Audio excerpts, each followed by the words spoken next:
আমার খুব প্রিয় প্রার্থী শওকত মোল্লা আমার কলকাতার সামনে ওকে দাঁড় করিয়েছে এই কারণ আমি ভাঙড়ের জন্য অনেক কিছু করতে চাই।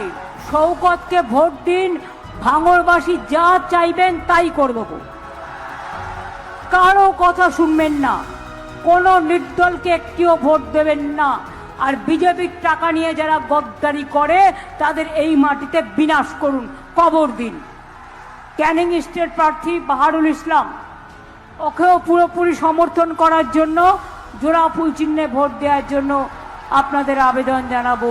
ও আমার প্রিয় প্রার্থী, কারো কথা শুনবেন না, কোনো সাম্প্রদায়িক দলের কথায় ভোট দেবেন না। ধর্ম যার যার হৃদয়ে, ধর্ম মন্দিরে মসজিদে গুরুদ্বারে গির্জায় সব ধর্মকে আমরা সম্মান করি। তাই আজও পথ চলি, লড়াই করে। মনে রাখবেন, ধর্ম বলুন, গুরুদ্বারা গির্জা মন্দির মসজিদে রাখতে, এটা ভোটের রাজনীতি। বিজেপির হাত যারা শক্তিশালী করছে সেই গদ্দারদের পরাস্ত করুন। ভাঙড় হোক, ক্যানিং পূর্ব হোক, ক্যানিং পশ্চিম হোক, সারা বাংলা হোক, সব জায়গায় পরাস্ত করে দিন। জমির মিউটেশন বন্ধ করেছিলাম কারণ গরিব মানুষের জমি দখল করে নিচ্ছিল বলে। শওকত জিতলে আমায় যেটা বলবে আমি সেটা করে দেব। গরিব মানুষের জমির দখল না করে যে ইন্ডাস্ট্রি সম্ভব সেটা আমরা করব, বাট কিছু লোকের টাকা তোলার জন্য ওটা আমি করব না। এটা মাথায় রাখবেন, পরিষ্কার মাথায় রাখবেন।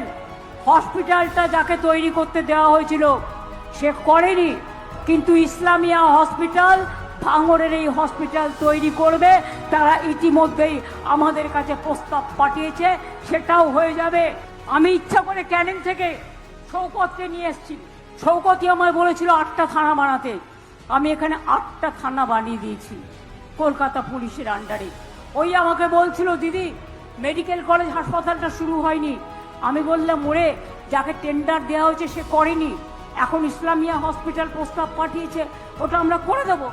এবং বানতলা থেকে শুরু করে টোটাল ভাঙড় পর্যন্ত শুরু করে, মনে রাখবেন, ক্যানিং স্টেডিয়াম থেকে শুরু করে বাদবাকি যা আপনাদের দরকার আমি করে দেব। কিন্তু কথা দিতে হবে, শওকতকে আপনারা ভাঙড়ে জেতাবেন।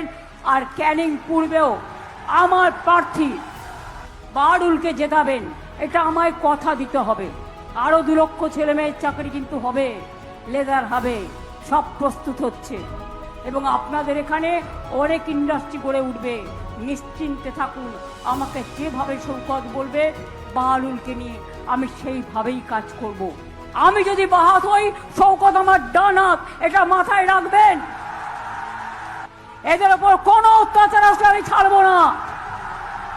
বিজেপির নেতারা 20টা করে গাড়ি সেন্ট্রাল ফোর্স, 30টা করে গাড়ি নিয়ে আর পুলিশ নিয়ে দিল্লির ঘুরে বেড়াবে, আর শওকতদের সিকিউরিটি কেড়ে নেওয়া হবে। কারণ BJP vanish washing commission order দেবে। মনে রাখবেন, মানুষের জীবন নিয়ে খেলবেন না, মানুষের নিরাপত্তা নিয়ে খেলবেন না। আমার সিকিউরিটি তুলে নিন, যদি সেরকম হয় আমি আমার সিকিউরিটি তুলে নিয়ে আমি শওকতকে দিয়ে দেবো। দেখি আপনারা কি করতে পারেন। পলিটিক্যাল বার্তালাপ, সত্য ও বিতর্কের কণ্ঠস্বর।